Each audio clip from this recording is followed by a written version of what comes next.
고급 병실의 문이 열리는 순간 27살 간병인 김민지의 발걸음이 멈춰 섰습니다. 라벤더 향이 복도를 가득 채우며 그녀를 휘감았고 이상하게도 가슴 한구석이 무너져 내리는 느낌이 들었습니다. 창문 너머로 쏟아지는 오후의 햇살 속에서 실크 가운을 입은 여성이 침대에 앉아 서류를 보고 있었습니다.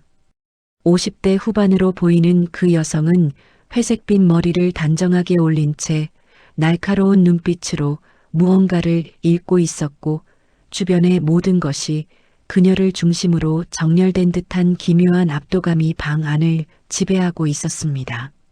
민지는 천천히 안으로 들어서며 공손하게 고개를 숙였습니다. 안녕하세요, 회장님. 오늘부터 간병을 담당하게 된 김민지입니다. 목소리는 떨리지 않았지만 심장은 이유 없이 미친 듯이 뛰고 있었습니다. 그 여성이 고개를 들어 민지를 바라보는 순간 세상의 시간이 멈춘 것처럼 느껴졌습니다. 서류를 쥔 손이 미세하게 떨렸고 입술이 파르르 떨리더니 창백하게 굳어갔습니다. 두 사람은 그렇게 서로를 바라보며 얼어붙었고 방 안의 공기는 숨막힐 듯 무거워졌습니다. 민지의 눈에서 갑자기 눈물이 쏟아지기 시작했습니다. 왜 우는지 스스로도 알 수 없었지만 가슴속 깊은 곳에서 무언가가 터져 나오는 것 같았습니다. 떨리는 목소리가 입 밖으로 새어나왔고 그녀는 자신도 모르게 한 걸음 앞으로 다가갔습니다. 어머니? 그 말이 튀어나오는 순간 민지 자신도 충격에 휩싸였습니다. 침대 위의 여성은 서류를 떨어뜨렸고 그것이 바닥에 흩어지는 소리마저 귀에 들리지 않을 만큼 두 사람은 서로에게 빠져들었습니다. 회장의 눈에서도 눈물이 흘러내렸고 떨리는 손으로 입을 막았지만 목 깊은 곳에서 올라오는 흐느끼는 소리를 멈출 수 없었습니다. 대체 무슨 일이 벌어진 걸까요? 평생 고아로 살아온 27살 간병인이 처음 본 재벌 회장을 보고 어머니라고 부른 이유는 무엇일까요? 그리고 그 냉철하기로 소문난 여성 재벌이 평범한 간병인을 보고 눈물을 흘린 이유는 또 무엇일까요? 이 놀라운 이야기의 전말이 궁금하시다면 잠시 구독 버튼을 눌러주세요. 평범해 보이는 사람들의 가슴 아픈 사연과 놀라운 반전을 매일 전해드립니다. 알림 설정까지 해두시면 새로운 이야기를 놓치지 않으실 수 있습니다. 그럼 이제 이 모든 것이 시작된 곳으로 돌아가 보겠습니다.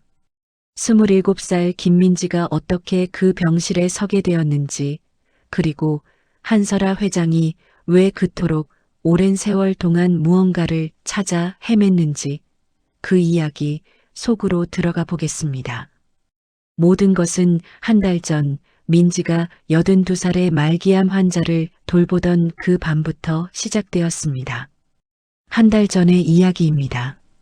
새벽 5시 알람이 울리기도 전에 민지는 눈을 떴습니다.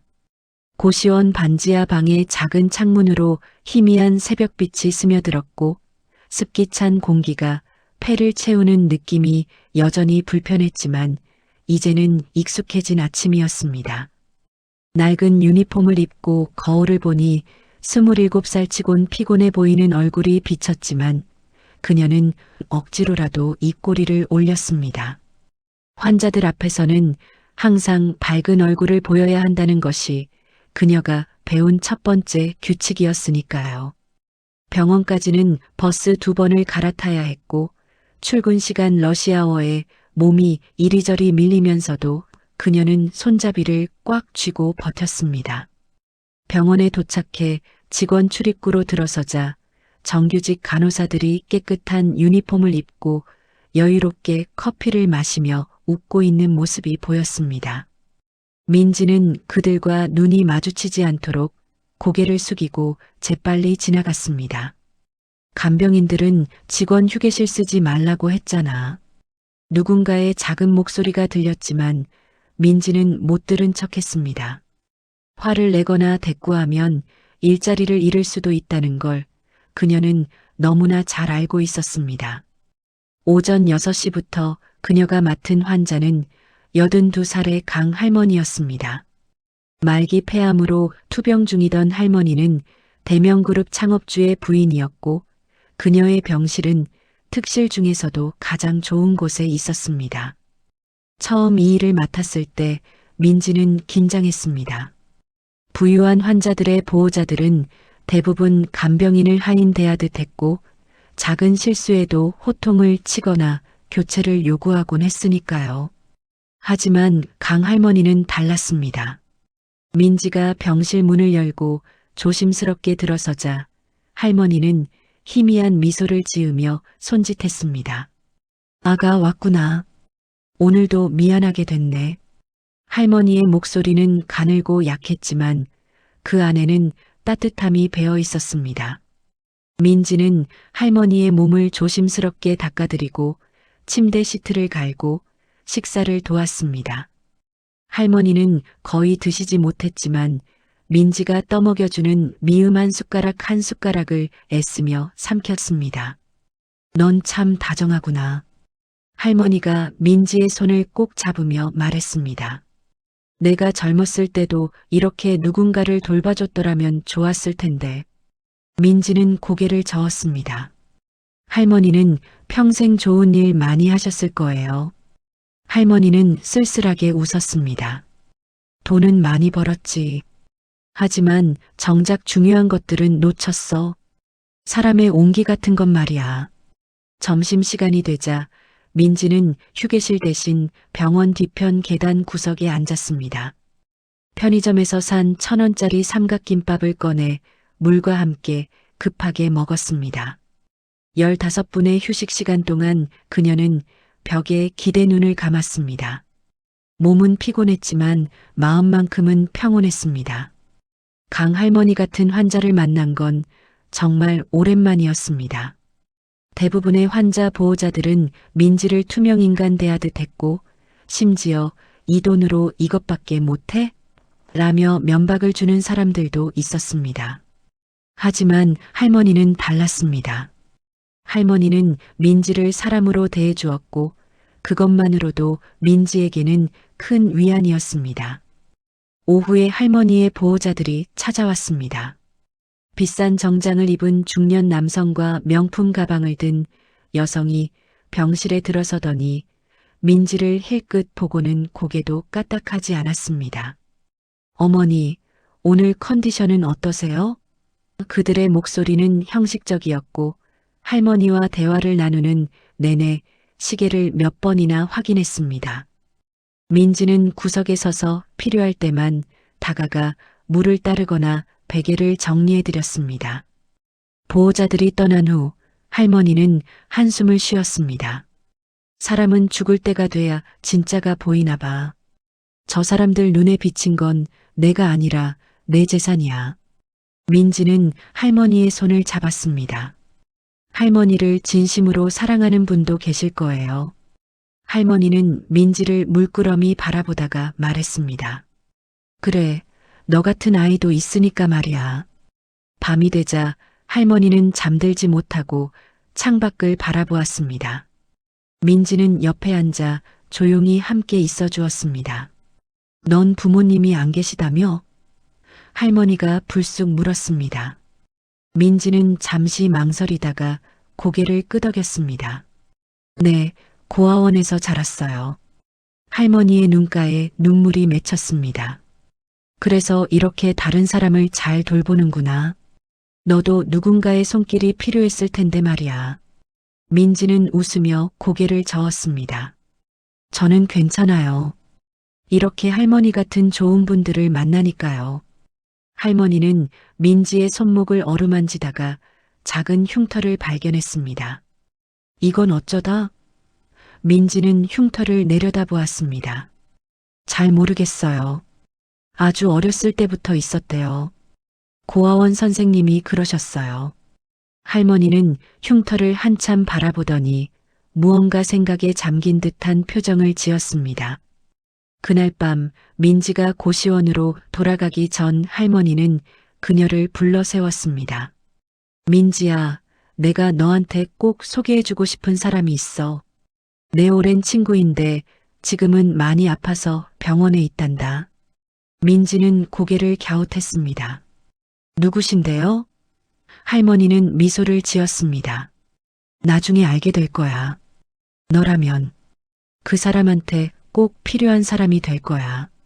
일주일이 흘렀고 강 할머니의 상태는 눈에 띄게 나빠졌습니다. 의사들은 더 이상 할 수 있는 게 없다고 했고, 이제는 시간 문제라고 조심스럽게 말했습니다. 민지는 할머니 곁을 거의 떠나지 않았습니다. 근무 시간이 끝나도 그녀는 병실에 남아 할머니의 손을 잡아주었고, 가끔씩 작은 목소리로 이야기를 들려주었습니다. 고아원에서 있었던 일, 처음 간병인 일을 시작했을 때의 서툰 모습, 버스 안에서 본 아름다운 노을 같은 사소한 일상들이었지만 할머니는 그 이야기들을 들으며 고개를 끄덕이고 미소를 지었습니다. 다른 간병인들은 민지를 이해할 수 없다는 표정으로 바라보았습니다. 휴게실에서 동료 간병인 하나가 비꼬는 투로 말했습니다. 야, 김민지. 너 설마 유산 받으려고 저러는 거 아니지? 다른 간병인들이 키득거리며 웃었습니다. 아니면 보호자들한테 잘 보여서 팁이라도 더 받으려나? 민지는 아무 대꾸도 하지 않고 자리를 떴습니다. 그들에게 뭐라고 설명해봤자 소용없다는 걸 알았습니다. 민지에게 강 할머니는 단순히 환자가 아니었습니다. 그녀는 민지가 평생 그리워했던 할머니이자 어쩌면 어머니 같은 존재였습니다. 어느 날 새벽 할머니의 호흡이 가빠지기 시작했습니다. 민지는 재빨리 간호사를 불렀고 곧 의료진이 달려왔습니다. 하지만 할머니는 고개를 저으며 손을 내저었습니다. 됐어. 이제 됐어. 할머니의 목소리는 거의 들리지 않을 정도로 작았습니다. 보호자들에게 연락이 갔지만 그들이 도착하기까지는 시간이 걸릴 것 같았습니다. 할머니는 민지의 손을 꽉 잡았습니다. 민지야, 내 말 들어. 민지는 눈물을 참으며 고개를 끄덕였습니다. 네, 할머니. 여기 있어요. 할머니는 가쁜 숨을 몰아쉬며 말했습니다. 내가 한설아한테 너 얘기했어. 민지는 그 이름을 들어본 적이 있었습니다. 대명그룹의 현 회장이자 재계에서 가장 영향력 있는 여성 중 한 명이었습니다. 그 사람도 지금 이 병원에 있어. 많이 아파. 할머니의 눈에서 눈물이 흘렀습니다. 그 친구는 평생 무언가를 찾고 있었어. 너를 보면, 어쩌면. 할머니는 말을 잇지 못하고 기침을 했습니다. 민지는 할머니의 등을 쓰다듬으며 진정시켰습니다. 할머니, 무리하지 마세요. 하지만 할머니는 마지막 힘을 다해 말을 이어갔습니다. 민지야, 너는 누군가의 기적이야. 내가 확신해. 민지는 무슨 뜻인지 알 수 없었지만 할머니의 손을 더욱 꽉 잡았습니다. 너한테는 특별한 뭔가가 있어. 내 손목에 그 상처, 그건 단순한 흉터가 아니야. 할머니의 목소리가 점점 더 약해졌습니다. 한설아를 만나. 꼭 만나. 약속해. 민지는 울먹이며 대답했습니다. 네, 할머니. 약속할게요. 할머니는 마지막으로 미소를 지었습니다. 착한 아이. 너는 정말 착한 아이야. 해가 떠오르는 순간 강 할머니는 고요히 눈을 감았습니다. 민지는 할머니의 손을 잡은 채 한참을 울었습니다. 간호사들이 조용히 다가와 할머니를 정리했고 곧 보호자들이 도착했습니다. 그들은 형식적으로 슬퍼하는 척했지만 민지는 그들의 눈에서 안도의 빛을 읽을 수 있었습니다. 장례식은 성대하게 치러졌고 많은 사람들이 조문을 왔지만 정작 할머니를 진심으로 그리워하는 사람은 많지 않아 보였습니다. 장례식장 한 구석에서 민지는 혼자 앉아 있었습니다. 그녀는 간병인이었기에 조문객들 사이에 낄 수도 없었고 그저 멀리서 할머니를 떠나보내야 했습니다. 그때 한 여성이 장례식장에 들어왔습니다. 50대 후반으로 보이는 그 여성은 검은색 정장을 입고 있었고 주변 사람들이 모두 그녀에게 고개를 숙였습니다. 민지는 본능적으로 알 수 있었습니다. 저 사람이 바로 한설아 회장이라는 것을. 회장은 할머니의 영정 앞에 오래도록 서 있었고 그녀의 어깨가 미세하게 떨리는 것이 보였습니다. 민지는 멀리서 그 모습을 지켜보았습니다.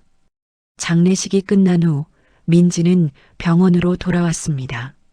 할머니가 계시던 병실은 이미 깨끗하게 정리되어 있었고 다른 환자가 곧 들어올 예정이었습니다. 민지는 빈 병실을 바라보며 할머니의 마지막 말을 떠올렸습니다. 한설아를 만나라는 그 부탁이 계속 머릿속을 맴돌았습니다. 그런데 왜 할머니는 그토록 간절하게 자신을 회장에게 소개하고 싶어 했을까요? 민지는 자신이 그저 평범한 간병인일 뿐인데 재벌 회장 같은 사람에게 무슨 의미가 있을까 의아했습니다. 며칠 후 간호부장이 민지를 불렀습니다. 김민지 씨 새로운 환자를 배정받게 됐어요. 민지는 고개를 끄덕였습니다. 네, 알겠습니다. 간호부장은 서류를 건네며 말했습니다. 이번 환자는 좀 특별해요. VIP 중에 VIP니까 실수하지 마세요. 민지가 서류를 받아 환자 이름을 확인하는 순간 그녀의 손이 멈췄습니다. 서류에는 이렇게 적혀 있었습니다. 환자명 한설아, 대명그룹 회장. 민지의 심장이 빠르게 뛰기 시작했습니다. 할머니의 마지막 부탁이 이렇게 빨리 이루어질 줄은 몰랐습니다. 간호부장이 덧붙였습니다. 환자 본인이 직접 당신을 지명했어요. 강 할머니가 추천했다고 하더군요. 민지는 서류를 꽉 쥐었습니다. 손목의 흉터가 이상하게 따끔거렸고 가슴속 깊은 곳에서 무언가가 꿈틀거리는 느낌이 들었습니다. 그녀는 왜인지 모르게 두렵기도 하고 떨리기도 했습니다. 마치 인생의 문 앞에 서 있는 것 같은 묘한 예감이 들었습니다. 그날 밤 민지는 잠을 이루지 못했습니다. 꿈속에서 누군가의 목소리가 들렸습니다. 엄마, 엄마. 어린아이의 목소리였지만 그것이 자신의 목소리라는 것을 알 수 있었습니다. 그리고 희미하게, 아주 희미하게 무언가가 보였습니다. 나비 모양의 무언가가. 다음 날 아침 민지는 평소보다 일찍 병원에 도착했습니다. 유니폼을 입고 거울을 보는데 손이 계속 떨렸고 이유를 알 수 없는 긴장감이 온몸을 휘감았습니다. 간호부장에게서 받은 지침은 간단했습니다. 한설아 회장은 과로로 쓰러져 일주일간 입원 치료를 받게 되었고 그 기간 동안 민지가 전담 간병을 맡는다는 것이었습니다. 절대 실수하지 마세요. 이 사람 하나 잘못 건드렸다간 우리 병원 전체가 뒤집힐 수도 있어요. 간호부장의 경고가 귓가에 맴돌았지만 민지가 진짜 두려워하는 건 그런 게 아니었습니다. 어젯밤 꿈에서 본 그 나비 모양이 계속 머릿속에 어른거렸고 할머니의 마지막 말 너는 누군가의 기적이야라는 말이 가슴을 짓눌렀습니다. 특실 병동 복도를 걸어가는데 공기가 달랐습니다. 일반 병동과는 차원이 다른 고급스러움이 느껴졌고 간호사들조차 더 조심스럽게 움직이는 것 같았습니다. 민지는 VIP 병실 앞에 멈춰 섰습니다. 문패에는 한설아라는 이름이 금색 글씨로 새겨져 있었고 그 이름을 보는 순간 심장이 미친 듯이 뛰기 시작했습니다. 손잡이에 손을 올렸지만 쉽게 돌려지지 않았습니다. 3번의 깊은 숨을 쉬고 나서야 그녀는 문을 열었습니다. 그 순간 세상이 멈춘 것 같았습니다. 라벤더 향이 복도를 가득 채우며 그녀를 휘감았고 그 향기는 단순한 향기가 아니었습니다.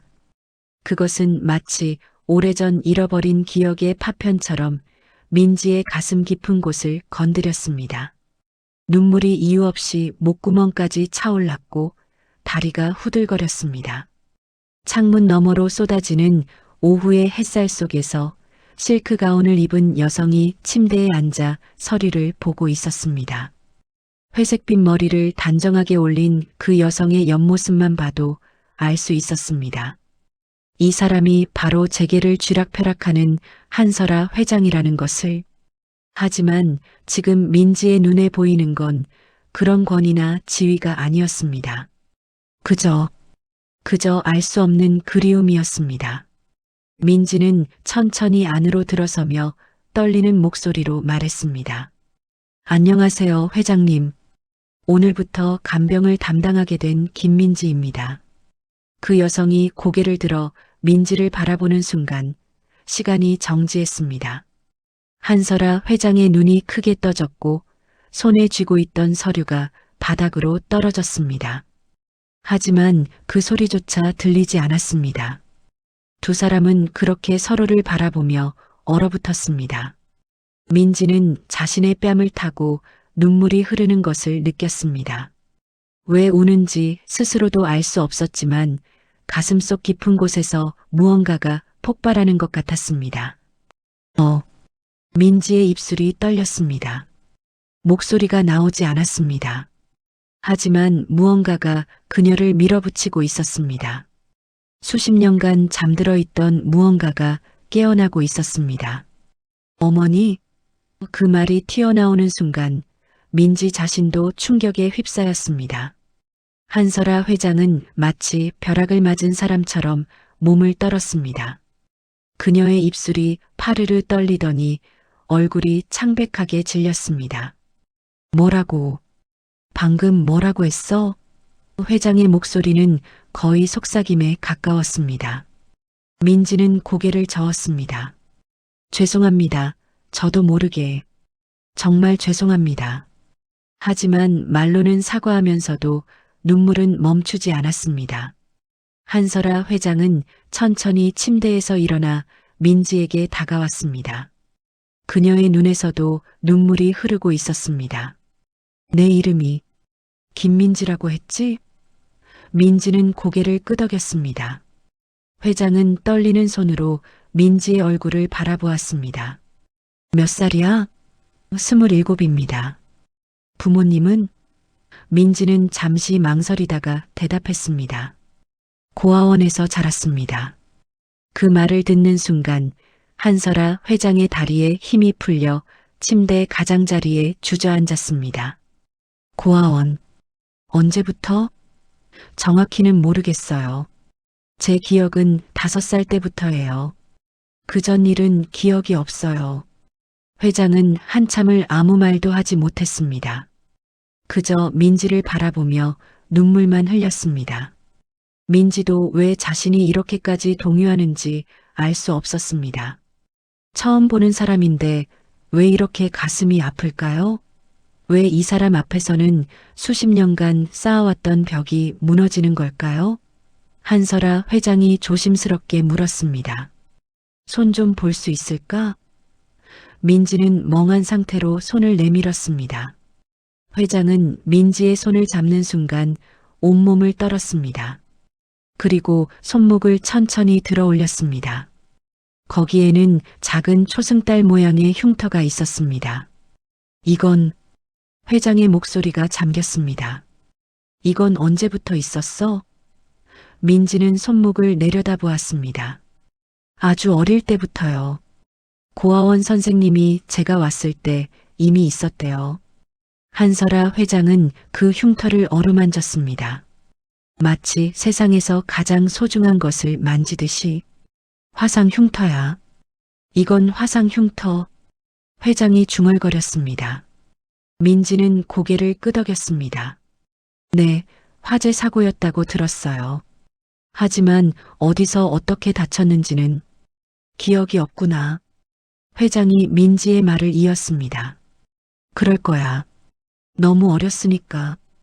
바로 그때 병실 문이 거칠게 열렸습니다. 30대 중반으로 보이는 남성이 들어섰습니다. 값비싼 정장을 입은 그는 날카로운 눈빛으로 방 안을 훑어보았습니다. 이모, 괜찮으세요? 간호사가 이상한 소리가 들린다고. 그는 민지를 보며 멈칫했습니다. 당신은 누구죠? 한설아 회장이 재빨리 눈물을 닦으며 말했습니다. 지훈아, 이 사람은 내 간병인이야. 한지훈이라는 남성은 민지를 위아래로 훑어보았습니다. 그의 눈빛은 차갑고 경계심으로 가득했습니다. 간병인이 환자를 울리면 어떡합니까? 민지는 고개를 숙였습니다. 죄송합니다. 한설아 회장이 손을 내저었습니다. 아니야, 지훈아. 이 아이 잘못이 아니야. 한지훈은 여전히 의심스러운 표정으로 민지를 바라보았습니다. 이모, 요즘 이상한 사람들이 많습니다. 특히 이렇게 VIP 환자들한테는. 지훈아, 그만해. 회장의 목소리에는 단호함이 실렸습니다. 한지훈은 입을 다물었지만 민지를 향한 그의 시선은 여전히 차가웠습니다. 그는 돌아서며 나가면서 마지막으로 말했습니다. 제가 사람을 보내서 이 간병인에 대해 조사하겠습니다. 문이 닫히고 방 안에는 다시 정적만이 흘렀습니다. 한설아 회장은 창밖을 바라보며 말했습니다. 미안해. 지훈이가 원래 좀 경계심이 많아. 민지는 괜찮다고 말하려 했지만 목소리가 나오지 않았습니다. 회장이 다시 민지를 바라보았습니다. 민지 씨. 아니, 민지야. 그 호칭에 민지의 가슴이 또 한 번 쿵 내려앉았습니다. 나한테 좀 이상한 질문을 해도 될까? 민지는 고개를 끄덕였습니다. 회장은 한참을 망설이다가 물었습니다. 혹시 꿈을 꾸니? 반복되는 꿈? 민지는 놀라서 회장을 쳐다보았습니다. 어떤 꿈이야? 민지는 떨리는 목소리로 대답했습니다. 잘 보이지는 않아요. 하지만 나비가 있어요. 누군가의 무릎에. 그 말을 듣는 순간 한설아 회장은 뒤로 물러서며 벽에 등을 기댔습니다. 그녀의 얼굴은 창백했고 온몸이 떨리고 있었습니다. 그럴 리가 없어. 하지만 그녀의 눈빛은 말하고 있었습니다. 믿고 싶다고, 이것이 진짜이기를 간절히 바란다고. 그날 이후 며칠간 한설아 회장과 민지 사이에는 묘한 긴장감이 흘렀습니다. 회장은 민지를 멀리하는 듯 했지만 실제로는 그녀의 모든 움직임을 관찰하고 있었습니다. 민지가 아침에 병실 커튼을 여는 방식, 베개를 정리하는 손길, 환자복을 개는 습관 하나하나를 지켜보았습니다. 이상하게도 민지의 모든 행동에서 낯익은 무언가가 느껴졌습니다. 회장은 자신이 미쳐가는 게 아닐까 두려웠습니다. 30년 동안 딸을 찾아 헤매다 보니 이제는 평범한 간병인에게서도 딸의 모습을 보는 것일까요? 민지 역시 편안하지 않았습니다. 회장 곁에 있으면 설명할 수 없는 감정이 밀려왔습니다. 그리움, 안도감, 그리고 묘한 죄책감까지. 왜 이 사람 앞에서는 자꾸만 울컥해지는 걸까요? 왜 이 사람의 외로운 눈빛을 보면 가슴이 미어지는 걸까요? 어느 날 오후 민지는 회장의 방을 정리하면서 무의식 중에 노래를 흥얼거렸습니다. 자장자장 우리 아가, 잘도 잔다 우리 아가.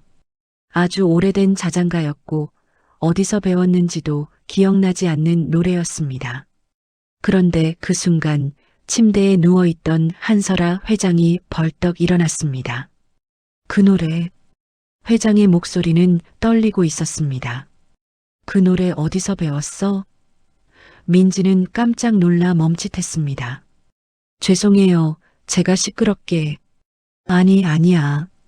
회장이 손을 내저었습니다. 그 노래 어디서 배웠는지 물어본 거야. 민지는 고개를 가웠습니다. 잘 모르겠어요. 그냥 어릴 때부터 알고 있었던 것 같아요. 한설아 회장은 창백한 얼굴로 민지를 바라보았습니다. 그 노래는 회장이 딸에게만 불러주던 자장가였습니다. 자신이 직접 만든 멜로디에 가사를 붙인 세상에 단 하나뿐인 자장가였습니다. 그런데 어떻게 이 아이가 그 노래를 알고 있을까요? 회장은 떨리는 손으로 물 한 잔을 마셨습니다. 진정하려 애썼지만 심장은 미친 듯이 뛰고 있었습니다. 민지야, 그 노래 가사 다 기억해? 민지는 잠시 생각하다가 고개를 저었습니다. 아니요, 앞부분만 기억나요. 그 뒤로는 희미해요. 회장은 눈을 감았습니다. 기억이 희미하다는 것, 그것은 너무 어릴 때 들었다는 의미일 수도 있습니다. 혹시 그 노래 부를 때 특별히 떠오르는 게 있어? 민지는 잠시 망설이다가 조심스럽게 대답했습니다. 따뜻한 느낌이요. 누군가가 저를 안아주는 것 같은. 그녀의 눈에 눈물이 맺혔습니다. 하지만 얼굴은 안 보여요. 그냥 따뜻했어요. 바로 그때 병실 문이 열렸습니다. 한지훈이 차갑게 굳은 표정으로 들어섰습니다. 그의 손에는 서류 몇 장이 들려 있었습니다. 이모, 잠깐 나가서 얘기 좀 할 수 있을까요? 한설아 회장은 민지를 힐끗 보고는 고개를 끄덕였습니다. 민지 씨, 잠깐 밖에 나가 있어 줄래요? 민지는 공손하게 인사하고 병실을 나왔습니다. 문이 닫히자마자 한지우는 서류를 테이블 위에 펼쳤습니다. 조사 결과가 나왔습니다. 그의 목소리는 냉정했습니다. 김민지, 27세, 고아 출신. 5살 때 서울 근교의 한 고아원에 들어갔고 그 이전 기록은 없습니다. 한설아 회장은 서류를 집어들었습니다. 손이 떨렸습니다. 그 이전 기록이 없다는 게 정체불명이라는 뜻입니다. 한지훈이 단호하게 말했습니다. 고아원 측 기록에는 어느 날 갑자기 나타났다고만 되어 있어요. 누가 데려왔는지, 어디서 왔는지 아무것도 없습니다. 회장의 심장이 더 빠르게 뛰었습니다. 그게 오히려 증거가 되는 거 아니야? 한지훈은 고개를 저었습니다. 아니면 완벽하게 꾸민 사기일 수도 있습니다. 이모, 요즘 이런 수법이 유행입니다. VIP 환자들한테 접근해서 감정적으로 흔들어 놓은 다음 재산을 노리는 거죠. 한설아 회장은 서류를 내려놓으며 말했습니다. 지훈아, 그 아이는 그런 아이가 아니야. 어떻게 그렇게 확신하십니까? 한지훈의 목소리에는 날이 서 있었습니다. 겨우 며칠 본 사이예요. 게다가 이모가 지금 정상적인 판단을 하실 수 있는 상태가 아니잖아요. 회장은 조카를 똑바로 바라보았습니다. 지훈아, 내가 걱정하는 건 나야? 아니면 내 후계자 자리야? 한지훈의 얼굴이 굳었습니다. 그건 너무 심한 말씀이십니다. 미안해. 회장이 한숨을 쉬었습니다. 하지만 지훈아, 이건 내가 이해하지 못할 거야. 내가 30년 동안 어떻게 살아왔는지. 한지훈은 잠시 침묵하다가 말했습니다. DNA 검사를 하시죠. 그게 가장 확실한 방법입니다. 한설아 회장은 고개를 끄덕였습니다. 그래, 그러자. 하지만 조용히 해줘. 민지가 알면 놀랄 테니까. 한지훈은 서류를 챙기며 일어섰습니다. 알겠습니다. 제가 조용히 진행하겠습니다. 그는 문을 나서다가 멈춰서서 말했습니다. 이모, 한 가지만 기억하세요. 결과가 어떻게 나오든 전 이모 편입니다. 회장은 쓸쓸하게 웃었습니다. 고마워, 지훈아. 복도에서 민지는 벤치에 앉아 있었습니다. 그녀의 옆에는 같은 간병인 유니폼을 입은 여성이 앉아 있었습니다. 이수진이었습니다. 민지야, 괜찮아? 수진이 걱정스럽게 물었습니다. 민지는 고개를 저었습니다. 잘 모르겠어, 수진아. 나한테 뭔가 이상한 일이 일어나고 있는 것 같아. 수진은 민지의 손을 잡았습니다. 무슨 일인데? 민지는 망설이다가 말했습니다. 그 회장님, 자꾸 이상한 느낌이 들어. 처음 본 사람인데 너무 익숙하고 곁에 있으면 울컥해지고. 수지는 민지를 물끄러미 바라보다가 조심스럽게 말했습니다. 민지야, 나 너한테 말해줄 게 있어. 뭔데? 너 어렸을 때 잠꼬대 기억나? 민지는 고개를 갸웃했습니다. 잠꼬대? 수지는 심호흡을 하고 말했습니다. 우리 고아원에서 같이 지낼 때 말이야. 너 거의 매일 밤 잠꼬대를 했어. 처음에는 그냥 울기만 했는데 나중에는 계속 똑같은 말을 반복했어. 민지의 가슴이 두근거리기 시작했습니다. 무슨 말? 수지는 민지의 눈을 똑바로 보며 말했습니다. 엄마 무릎에 나비가 있어. 너 그 말을 수없이 반복했어. 엄마 무릎에 나비가 있어. 예쁜 나비. 그렇게 민지는 숨이 막혔습니다. 나비. 또 나비였습니다. 꿈에서 본 그 나비 모양이 사실은 무릎에 있었다는 걸까요? 누군가의 무릎에? 왜 지금까지 그 얘기 안 했어? 수지는 미안한 표정을 지었습니다. 너도 기억 못하는 것 같았고 괜히 말했다가 내가 더 슬플까봐. 미안해. 민지는 고개를 저었습니다. 아니야, 괜찮아. 오히려 고마워. 그녀는 손목의 흉터를 만지며 생각했습니다. 나비점이 있는 무릎. 그게 대체 누구의 무릎일까요? 병실 안에서 한설아 회장은 창밖을 바라보고 있었습니다. 그녀는 자신의 왼쪽 무릎을 내려다보았습니다. 바지 안쪽 아무도 모르는 곳에 있는 나비 모양의 점. 태어날 때부터 있었던 그 점을 딸이 너무나 신기해했던 기억이 떠올랐습니다. 4살짜리 딸이 목욕 시간마다 그 점을 만지며 엄마 나비 예뻐라고 말하던 모습이. 회장은 눈을 감았습니다. 설마, 정말 설마 그 아이가? 바로 그때 병실 문이 노크되었습니다. 회장님, 비서 박소연입니다. 중년 여성의 목소리가 들렸습니다. 들어와, 소연아. 문이 열리고 50대 중반의 단정한 여성이 들어왔습니다. 박소연 비서는 30년 넘게 한설아 회장을 보좌해온 충직한 사람이었습니다.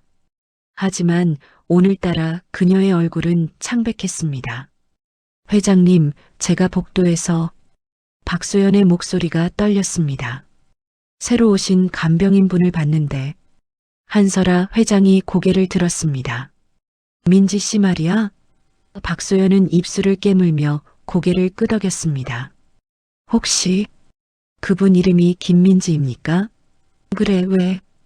박소연의 눈에서 눈물이 흘렀습니다. 그리고 손목에 초승달 모양 흉터가 있습니까? 한설아 회장은 벌떡 일어났습니다. 소연아, 너 뭔가 아는 거야? 박소연은 온몸을 떨며 무릎을 꿇었습니다. 회장님, 용서해 주세요. 제가 30년 동안 말씀드리지 못한 게 있습니다.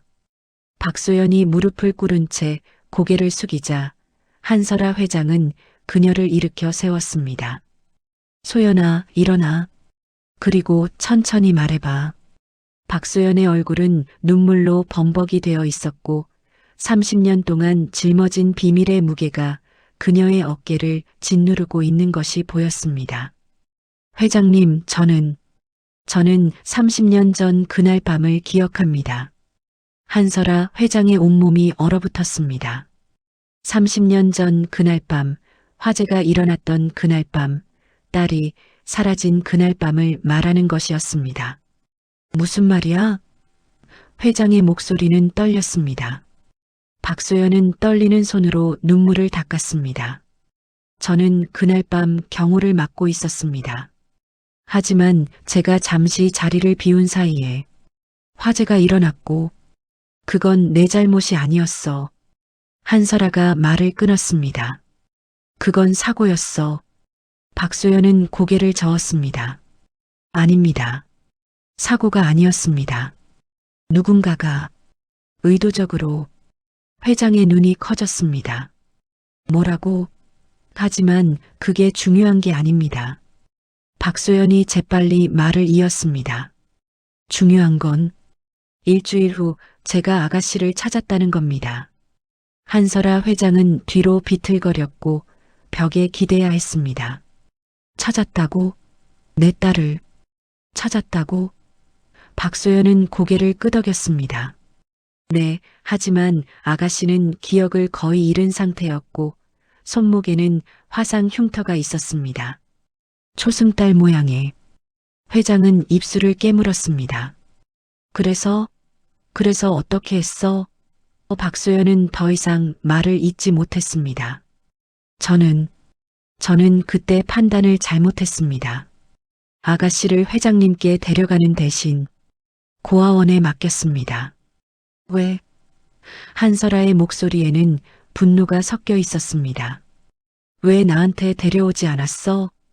박소연은 무릎을 꿇으며 울먹였습니다. 죄송합니다. 저는 겁이 났습니다. 제 실수로 아가씨가 유괴당했는데 그걸 회장님께 고백할 용기가 없었습니다. 한설아 회장은 박소연을 내려다보았습니다. 30년 동안 믿었던 사람이 이런 비밀을 숨기고 있었다는 사실에 배신감이 밀려왔지만 동시에 희망도 느껴졌습니다. 그럼 민지가 확실하지는 않습니다. 박소연이 고개를 들었습니다.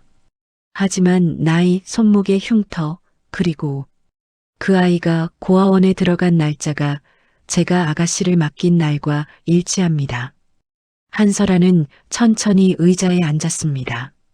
DNA 검사를 해야겠어. 지금 당장. 다음 날 DNA 검사가 조용히 진행되었습니다. 민지는 왜 갑자기 혈액 검사를 하는지 의아해했지만 정기 검진이라는 말에 의심 없이 응했습니다. 한설아 회장 역시 샘플을 제공했고 한지훈이 직접 검사를 주관했습니다. 일주일 정도 걸릴 겁니다. 한지훈이 말했습니다. 하지만 그의 얼굴에는 복잡한 표정이 어려 있었습니다. 그날 밤 한지훈은 자신의 서재에 혼자 앉아 있었습니다. 그의 앞에는 오래된 일기장이 놓여 있었습니다. 아버지의 일기장이었습니다. 한지훈은 떨리는 손으로 일기장을 펼쳤습니다. 30년 전 그날의 기록이 거기 있었습니다. 오늘 나는 돌이킬 수 없는 일을 저질렀다. 돈 때문에 아이를 납치했다. 하지만 그 아이의 맑은 눈을 보는 순간 나는 괴물이 되어버렸다는 걸 깨달았다. 손목에 화상을 입은 그 아이는 계속 울며 엄마를 찾았다. 나는 차마 그 아이를 해칠 수 없었다. 일주일 후 나는 그 아이를 한설아 회장의 비서에게 넘겼다. 이것이 내가 할 수 있는 유일한 속죄다. 한지훈은 일기장을 덮으며 눈을 감았습니다. 그의 아버지가 유괴범이었고 민지가 그 피해자였습니다. 만약 DNA 검사 결과가 양성으로 나온다면 민지는 이모의 딸이자 자신이 평생 지켜봐야 할 사람이었습니다. 며칠 후 한지훈은 비밀리에 검사 결과를 먼저 받아보았습니다. 봉투를 열고 결과를 확인하는 순간 그의 손이 떨렸습니다. 모녀관계 확률 99.9%. 그는 의자에 주저앉았습니다. 민지는 정말로 한설아 회장의 딸이었습니다. 그리고 자신의 아버지가 그 아이를 유괴했던 것입니다. 한지훈은 깊은 고민에 빠졌습니다. 이 결과를 그대로 공개해야 할까요?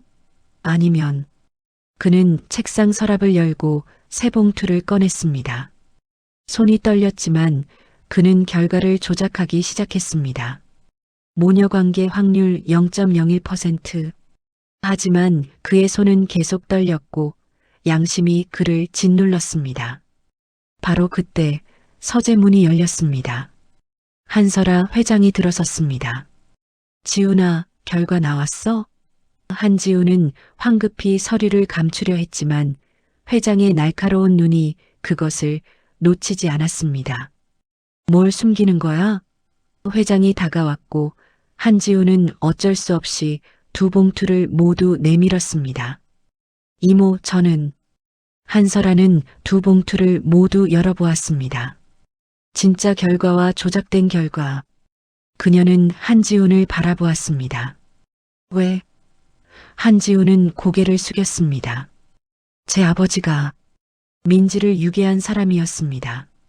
한설아 회장은 잠시 말을 잃었습니다. 그리고 천천히 의자에 앉았습니다. 그래서 숨기려고 한 거야? 한지훈은 눈물을 흘렸습니다. 저는 자격이 없습니다.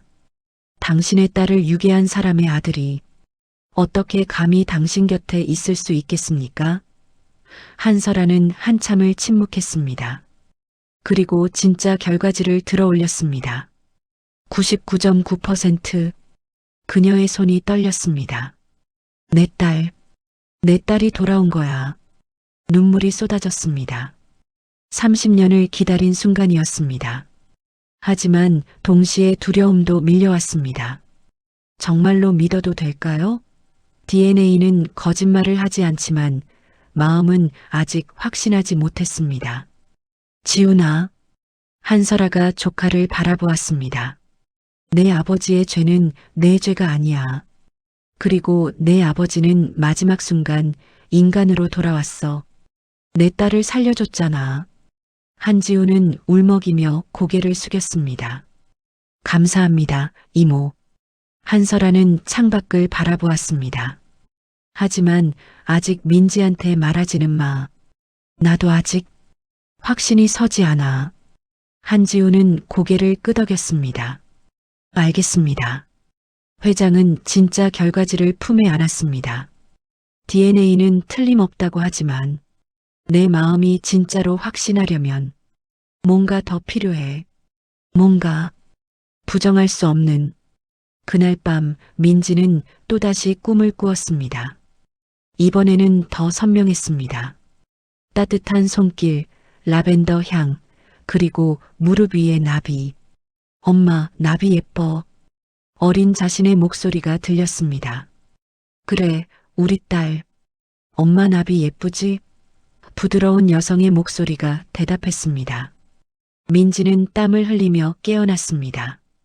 그녀는 자신도 모르게 중얼거렸습니다. 무릎에 나비가. 옆 침대에서 자고 있던 수진이 눈을 떴습니다. 민지야, 또 꿈 꿨어? 민지는 고개를 끄덕였습니다. 응. 그런데 이번엔 더 선명했어. 무릎에 나비가 있는 게 보였어. 수지는 민지의 손을 잡았습니다. 민지야, 혹시 그게 진짜 기억일까? 민지는 대답하지 못했습니다. 하지만 가슴속 깊은 곳에서는 알고 있었습니다. 그것이 단순한 꿈이 아니라는 것을, 그것이 잃어버린 기억의 파편이라는 것을, 그리고 그 나비를 찾는다면 자신이 누구인지 알 수 있을 거라는 것을. 다음 날 아침 민지는 평소처럼 한설아 회장의 병실로 갔습니다. 회장은 창밖을 바라보고 있었고 그녀의 눈은 붉게 부어 있었습니다. 회장님, 괜찮으세요? 민지가 조심스럽게 물었습니다. 한설아는 민지를 돌아보며 쓸쓸하게 웃었습니다. 괜찮아, 민지야. 그냥 오래된 꿈을 꾼 것 같아. 며칠이 흘렀고 한설아 회장은 점점 더 불안해 보였습니다. 밤마다 잠을 설쳤고 식사도 거의 하지 않았습니다. DNA 검사 결과는 명확했지만 그녀의 마음은 여전히 확신하지 못하고 있었습니다. 30년을 기다렸는데 이제 와서 잘못된 희망에 매달리고 싶지 않았습니다. 민지는 회장의 상태가 악화되는 것을 걱정스럽게 지켜보았습니다. 회장님, 약 드셔야 해요. 민지가 조심스럽게 말했지만 회장은 고개를 저었습니다. 괜찮아, 민지야. 그냥 조금 피곤할 뿐이야. 하지만 그녀의 얼굴은 창백했고 손은 계속 떨리고 있었습니다. 그날 오후 한설아 회장은 서류 작업을 하다가 갑자기 어지러움을 느꼈습니다. 눈앞이 흐려지고 귓가에서 이명이 들렸습니다. 회장님, 민지가 재빨리 달려와 그녀를 붙잡았지만 회장은 그대로 쓰러졌습니다. 민지는 황급히 비상벨을 눌렀고 회장을 침대에 눕혔습니다. 의료진이 도착하기까지 몇 분이 걸릴 것입니다. 민지는 회장의 맥박을 확인했습니다. 다행히 심장은 뛰고 있었지만 호흡이 가빠졌습니다. 회장님, 저예요. 민지예요. 괜찮으실 거예요. 민지는 침착하게 말하며 회장의 상태를 확인했습니다. 바로 그때 한설아 회장의 왼쪽 다리에 경련이 일어났습니다. 근육이 뒤틀리며 그녀의 얼굴이 고통으로 일그러졌습니다. 민지는 재빨리 판단했습니다. 다리 경련을 풀어주지 않으면 더 큰 문제가 생길 수 있었습니다. 그녀는 떨리는 손으로 회장의 바지를 조심스럽게 걷어 올리기 시작했습니다. 무릎까지 올라갔고 그 순간 민지의 손이 멈췄습니다. 왼쪽 무릎 안쪽에 작지만 또렷하게 나비 모양의 점이 있었습니다. 시간이 멈춘 것 같았습니다. 세상의 모든 소리가 사라졌고 민지의 눈에는 그 점만 보였습니다. 기억이 폭발했습니다. 따뜻한 욕실, 김이 모락모락 나는 물, 그리고 어린 자신이 그 점을 만지며 웃고 있었습니다. 엄마, 나비 예뻐. 그래, 우리 딸. 엄마 나비 예쁘지? 이건 우리만의 비밀이야. 부드러운 목소리, 따뜻한 손길, 라벤더 향. 모든 것이 쏟아져 들어왔습니다. 민지의 눈에서 눈물이 폭포처럼 쏟아졌고 그녀는 무의식적으로 그 점을 어루만졌습니다. 이게, 목소리가 떨렸습니다. 이게 맞아요. 제가 이걸 만졌어요. 그녀의 손가락이 나비점을 따라 천천히 움직였습니다. 엄마, 그 말이 입 밖으로 새어나왔습니다. 한설아 회장이 눈을 떴습니다.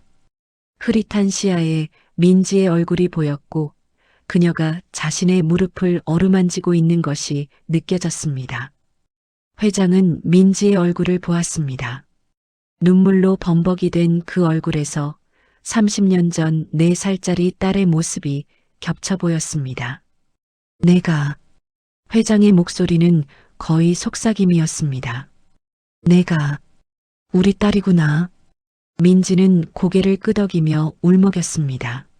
엄마, 이 나비, 제가 기억해요. 매일 만졌어요. 엄마 무릎에 나비가 있다고, 예쁘다고. 한설아 회장은 떨리는 손을 뻗어 민지의 뺨을 어루만졌습니다. 그래, 넌 매일 이걸 만지며 좋아했지. 우리만의 비밀이라고. 두 사람은 더 이상 말을 잇지 못했습니다. 한설아는 민지를 끌어당겼고 민지는 그녀의 품에 안겼습니다. 30년 만의 포옹이었습니다. 회장은 딸의 머리를 쓰다듬으며 흐느꼈습니다. 미안해. 엄마가 너무 미안해. 내가 날 구했는데 엄마가 널 지키지 못했어. 민지는 고개를 저으며 울었습니다. 아니에요. 엄마 잘못 아니에요. 저는 엄마를 구하고 싶었어요. 불 속에서 한설아는 딸을 더욱 꽉 끌어안았습니다. 그래, 내가 날 깨웠지. 내가 날 살렸어. 내 딸, 내 용감한 딸. 바로 그때 의료진이 병실로 뛰어들어왔습니다. 하지만 그들이 본 것은 응급 상황이 아니라 서로를 껴안고 우는 두 여성이었습니다. 간호사들은 당황하며 멈춰섰고 뒤따라 들어온 한지우는 그 장면을 보며 눈물을 흘렸습니다. 그는 조용히 의료진을 밖으로 안내했습니다. 괜찮습니다. 지금은 그냥 두세요. 문이 닫히고 병실에는 다시 두 사람만 남았습니다. 한설아는 민지의 얼굴을 두 손으로 감싸며 말했습니다. DNA 검사는 99.9%였어. 하지만 그게 아니었어. 내가 진짜 확신한 건 지금이야. 내가 그 나비를 기억한다는 게. 민지는 손목의 흉터를 보여주었습니다. 엄마, 이것도 그날 생긴 거죠? 제가 엄마를 깨우려고. 한설아는 그 흉터에 입을 맞췄습니다. 그래, 내가 나를 흔들다가 뜨거운 걸 건드렸어. 엄마가 미처 막지 못했어. 민지는 고개를 저었습니다. 괜찮아요. 이건 제가 엄마를 사랑한다는 증거예요. 한설아는 다시 한번 딸을 꽉 껴안았습니다. 나도 널 사랑해. 단 하루도 잊은 적 없어. 매일 밤 내 이름을 불렀어. 민지야. 우리 민지. 두 사람은 그렇게 한참을 서로를 안고 울었습니다. 30년간의 그리움, 슬픔, 죄책감, 그리고 이제야 찾은 안도감이 모두 눈물로 쏟아져 나왔습니다. 한참 후 민지가 조심스럽게 물었습니다. 엄마, 그날 무슨 일이 있었어요? 저는 왜 엄마와 헤어진 거예요? 한설아는 깊은 숨을 쉬었습니다. 그건 긴 이야기야.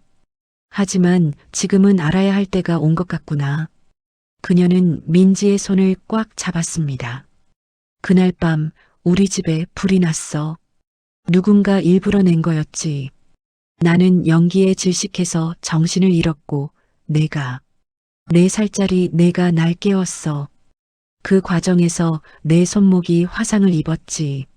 민지는 손목을 내려다보았습니다. 그리고 나서요? 혼란 속에서 누군가가 널 데려갔어. 유괴범이었지. 한설아의 목소리가 떨렸습니다.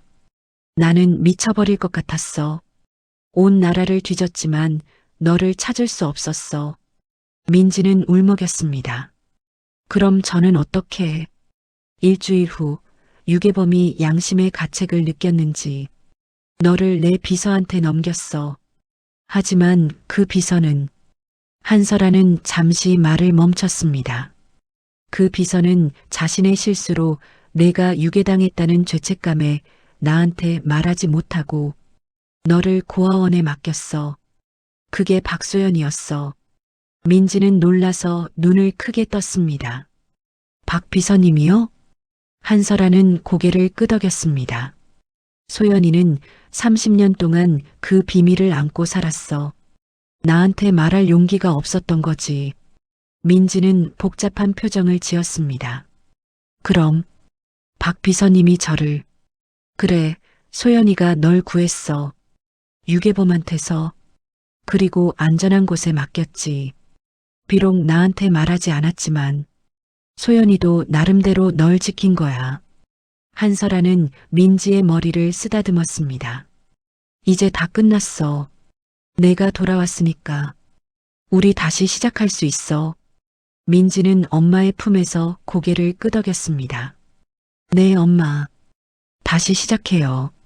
하지만 민지의 마음 한구석에는 여전히 궁금증이 남아 있었습니다. 유괴범은 누구였을까요? 그리고 한지우는 왜 그렇게 자신을 경계했을까요? 그날 밤 민지가 병실을 나서려 할 때 한지훈이 복도에서 기다리고 있었습니다. 민지 씨, 아니 민지. 그는 머뭇거리며 말했습니다. 축하합니다. 가족을 찾아서. 민지는 그에게 고개를 숙였습니다. 감사합니다. 한지우는 뭔가 더 말하려다가 입을 다물었습니다. 아직은 말할 때가 아니었습니다. 자신의 아버지가 유괴범이었다는 것을, 자신이 평생 그 죄를 짊어지고 살아왔다는 것을, 그것은 다음에 말해야 할 이야기였습니다. 모녀가 재회한 지 며칠이 흘렀습니다. 한설아 회장은 퇴원을 미루고 병원에 더 머물렀습니다. 딸과 함께 있는 매 순간이 소중했고 30년의 공백을 채우고 싶었습니다.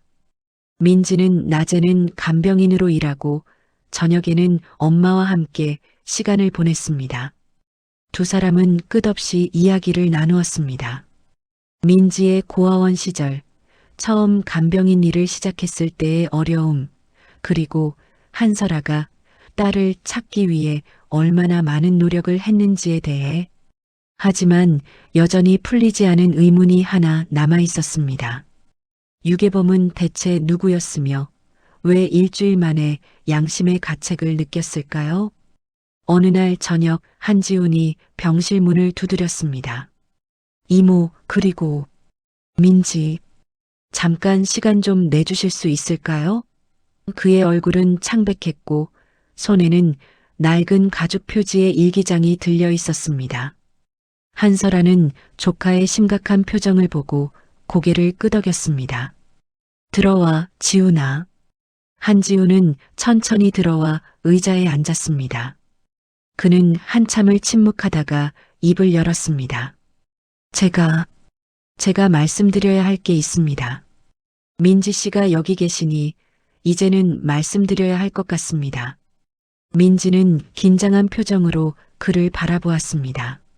한지훈은 일기장을 테이블 위에 조심스럽게 내려놓았습니다. 이건 제 아버지의 일기장입니다. 그의 목소리는 떨렸습니다. 아버지는 제가 10살 때 돌아가셨습니다. 암이었죠. 돌아가시기 직전 저한테 이 일기장을 주시며 말씀하셨습니다. 내가 성인이 되면 읽으라고. 한설아는 불안한 예감이 들었습니다. 지훈아, 대체. 한지훈은 눈을 감았습니다. 아버지가 민지를 유괴한 사람이었습니다. 그 말이 떨어지자 병실은 정적에 휩싸였습니다. 민지는 숨이 막혔고 한설아는 믿을 수 없다는 표정으로 조카를 바라보았습니다. 뭐라고? 한설아의 목소리는 거의 속삭임이었습니다. 한지훈은 일기장을 펼쳤습니다. 아버지는 당시 빚에 쪼들리고 있었습니다. 사업 실패로 모든 걸 잃었고 절망에 빠져 있었죠. 그때 누군가가 아버지에게 접근했습니다. 큰 돈을 주겠다며 이모님 댁에 불을 지르고 아이를 납치하라고. 민지는 손으로 입을 막았습니다. 한설아는 주먹을 불끈 쥐었습니다. 누가 내 아버지한테 그런 짓을 시킨 거야? 한지훈은 고개를 저었습니다. 일기장에는 이름이 없습니다. 하지만 제게 내부에 누군가였을 겁니다. 이모를 무너뜨리려 했던. 한지훈은 일기장의 한 페이지를 가리켰습니다. 아버지는 여기에 이렇게 썼습니다. 오늘 나는 괴물이 되었다. 4살짜리 아이를 납치했다. 하지만 그 아이의 손목에는 화상이 있었고 계속 엄마를 찾으며 울었다. 나는 차마 그 아이를 해칠 수 없었다. 내가 아무리 절망적이어도 아직 인간이고 싶다. 한지훈의 목소리가 잠겼습니다. 아버지는 일주일 동안 민지를 돌봤습니다. 밥을 먹이고 재우고 울음을 달래면서 점점 더 괴로워하셨죠. 그리고 결국 박소연 비서님께 연락했습니다. 아이를 돌려주겠다고. 박소연 비서가 그때 병실에 들어왔습니다. 그녀는 한지훈의 이야기를 듣고 눈물을 흘렸습니다. 맞습니다. 한지훈 씨의 아버지가 저한테 연락했어요. 익명으로요. 아이를 한 장소에 두고 갈 테니 데리러 오라고. 저는 달려갔고 거기서 민지를 발견했습니다. 박소연은 민지를 바라보았습니다. 당신은 기억을 거의 잃은 상태였어요. 엄마를 찾으며 울기만 했죠. 저는 그때 결정을 내렸습니다. 회장님께 말씀드리는 대신 안전한 고아원에 당신을 맡기기로. 한설아는 고개를 저었습니다. 왜 소연아? 왜 나한테 말하지 않았어? 박소연은 무릎을 꿇었습니다. 제 실수 때문이었습니다. 제가 그날 밤 경호를 제대로 했더라면 화재도 유괴도 일어나지 않았을 겁니다. 저는 겁이 났어요. 회장님께 실망을 드릴까봐, 일자리를 잃을까봐. 한설아는 박소연을 일으켜 세웠습니다. 소연아, 내 잘못이 아니야. 넌 내 딸을 구했어. 그것만으로도 충분해. 박소연은 울먹였습니다. 하지만 30년 동안 말씀드리지 못했잖아요. 이제 말했잖아. 한설아가 그녀의 손을 잡았습니다. 그걸로 됐어. 민지는 한지훈을 바라보았습니다. 당신 아버지는 저를 돌봐주셨다고요? 한지훈은 고개를 끄덕였습니다. 네. 일기장에는 이렇게 적혀 있습니다. 이 아이는 엄마를 구하려다 다쳤다. 4살밖에 안 됐는데 불 속에서 엄마를 깨웠다고 한다. 이 아이는 영웅이다. 나 같은 쓰레기가 다룰 수 있는 존재가 아니다. 민지는 눈물을 흘렸습니다. 한지훈은 계속 읽었습니다. 나는 이 아이를 안전하게 돌려보낸다. 그리고 남은 인생 동안 속죄하며 살겠다. 내 아들 지훈이에게. 아빠는 괴물이었지만 마지막 순간만큼은 인간이고 싶었단다. 한지훈은 일기장을 덮으며 민지에게 고개를 숙였습니다. 민지 씨, 아니. 민지. 제 아버지가 당신한테 한 짓을 용서해달라고 할 자격은 없습니다. 하지만 아버지는 마지막 순간 인간으로 돌아왔습니다. 그리고 저는 그의 목소리가 떨렸습니다. 저는 평생 그 죄를 짊어지고 살아왔습니다.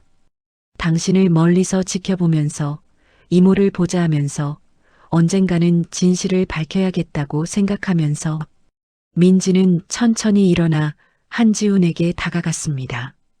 그녀는 그의 손을 잡았습니다. 당신 아버지는 저를 살려주셨어요. 그리고 당신은 아버지의 죄를 짊어질 필요가 없어요. 한지훈은 고개를 들어 민지를 바라보았습니다. 그의 눈에는 눈물이 가득했습니다. 하지만 아버지의 죄는 아들의 죄가 아니에요. 민지가 단호하게 말했습니다. 당신 아버지는 실수했지만 바로잡으려 했어요. 그리고 당신은 평생 그걸 짊어지고 살아왔죠. 이제 그만 내려놓아요. 한설아 회장도 일어나 조카의 어깨에 손을 얹었습니다. 지훈아, 민지 말이 맞아. 내 아버지는 마지막 순간 인간이었어. 그리고 너는 내 아버지보다 훨씬 더 훌륭한 사람이야. 한지훈은 더 이상 참지 못하고 울음을 터뜨렸습니다. 민지와 한설아는 그를 감싸 안았습니다. 바로 그때 병실 문이 열렸습니다. 수진이 망설이며 들어왔습니다. 저기, 방해해서 죄송한데 제가 꼭 말씀드려야 할 게 있어요. 한설아는 수진을 안으로 초대했습니다. 들어와요. 무슨 일이죠? 수진은 민지를 바라보았습니다. 민지야, 나 너 기억해. 내가 고아원에 처음 온 날. 민지는 놀라서 친구를 바라보았습니다. 뭐? 수진은 깊은 숨을 쉬었습니다. 너는 4살이었고 나는 7살이었어. 선생님이 너를 데리고 왔을 때 너는 손목에 붕대를 감고 있었고 계속 울고 있었어. 수진의 목소리가 떨렸습니다. 그리고 너는 계속 말했어. 엄마가 불 속에 있었어. 내가 깨웠어. 내가 엄마를 구했어.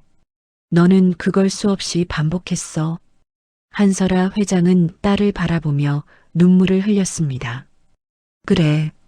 내가 날 구했어. 내 딸이 날 살렸어.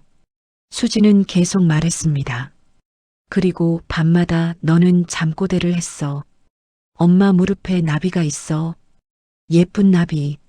나는 그게 뭔지 몰랐지만 너한테는 정말 중요한 기억인 것 같았어. 민지는 수진을 껴안았습니다. 고마워, 수진아. 내가 내 기억을 지켜줬구나. 수진도 민지를 꽉 껴안았습니다. 넌 내 유일한 가족이었어, 민지야. 그리고 앞으로도 그럴 거야. 한설아 회장이 수진에게 다가갔습니다. 고마워요. 내 딸을 지켜줘서. 이제부터 당신도 우리 가족이에요. 그날 밤 병실에는 5명이 둘러앉아 있었습니다. 한설아, 민지, 한지훈, 박소연, 그리고 수진. 서로 다른 상처를 안고 살아온 5명이 이제는 하나의 가족이 되어 있었습니다. 한설아가 말했습니다. 우리 모두 상처받았어요. 하지만 이제는 함께 치유할 수 있어요. 민지는 엄마의 손을 잡았습니다. 네, 엄마. 우리 함께 시작해요. 일주일 후 한설아 회장은 퇴원을 했고 민지를 자신의 집으로 초대했습니다. 30년 전 화재가 있었던 그 저택은 이미 재건되었지만 한설아는 지하 금고에 딸의 물건들을 고스란히 보관하고 있었습니다. 민지야, 내가 봐야 할 게 있어. 한설아는 딸의 손을 잡고 금고 앞에 섰습니다. 두꺼운 금속 문이 열리자 작은 방 하나가 나타났습니다. 그 안에는 아기 옷, 신발, 장난감들이 정성스럽게 보관되어 있었고 벽면에는 사진들이 빼곡하게 걸려 있었습니다. 민지는 숨이 막혔습니다. 이 모든 것이 자신의 것이었다는 사실이 믿기지 않았습니다. 한설아는 조심스럽게 작은 토끼 인형을 꺼냈습니다. 이건 내가 제일 좋아하던 인형이야. 잠잘 때도 항상 안고 자곤 했지. 민지는 그 인형을 받아들었습니다. 오래된 첫 냄새와 함께 희미한 기억이 떠올랐습니다. 푹신한 느낌, 따뜻한 품, 그리고 엄마의 자장가. 민지는 인형을 가슴에 안으며 눈물을 흘렸습니다. 한설아는 다음으로 작은 신발을 꺼냈습니다. 이건 내가 처음 걸음마를 뗄 때 신었던 신발이야. 이걸 신고 비틀거리며 내 품으로 걸어왔지. 민지는 그 작은 신발을 만지며 미소 지었습니다. 자신도 한때는 이렇게 작았고 사랑받았다는 것이 새삼스럽게 느껴졌습니다. 그리고 한설아는 가장 중요한 것을 꺼냈습니다. 액자에 담긴 그림이었습니다.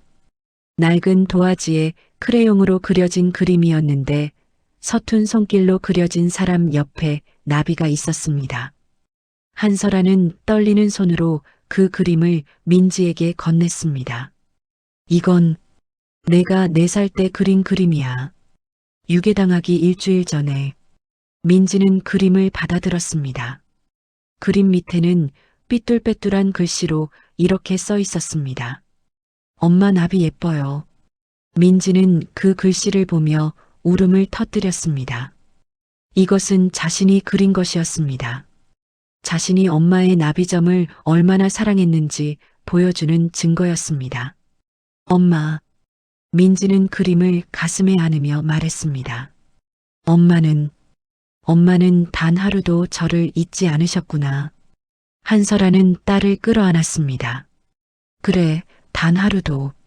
매일 밤 내 이름을 불렀고 매년 내 생일마다 케이크를 만들었어.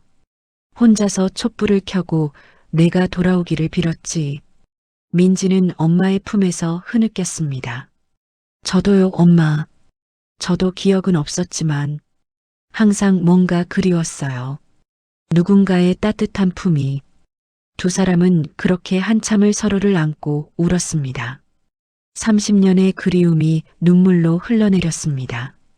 며칠 후 한설아는 민지에게 중요한 제안을 했습니다. 민지야, 이제 넌 내 딸이야. 대명그룹의 상속자지. 더 이상 간병인 일을 할 필요가 없어. 하지만 민지는 고개를 저었습니다. 엄마, 저는 간병인으로 계속 일하고 싶어요. 한설아는 놀란 표정을 지었습니다. 왜?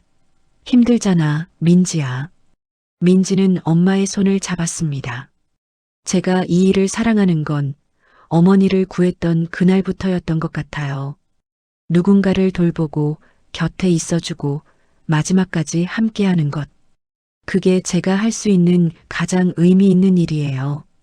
한설아는 한참을 딸을 바라보다가 미소를 지었습니다. 그래, 내가 선택한 길이라면 엄마는 존중할게. 하지만 한 가지 조건이 있어. 민지가 고개를 갸웃하자 한설아가 말했습니다. 엄마가 재단을 만들 거야. 간병인들을 위한 복지재단. 그들이 더 나은 환경에서 일할 수 있도록, 그들의 헌신이 제대로 인정받을 수 있도록. 민지의 눈이 커졌습니다. 엄마. 그리고 그 재단의 이름은 민지재단으로 할 거야.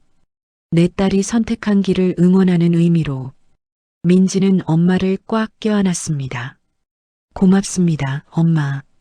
정말 고마워요.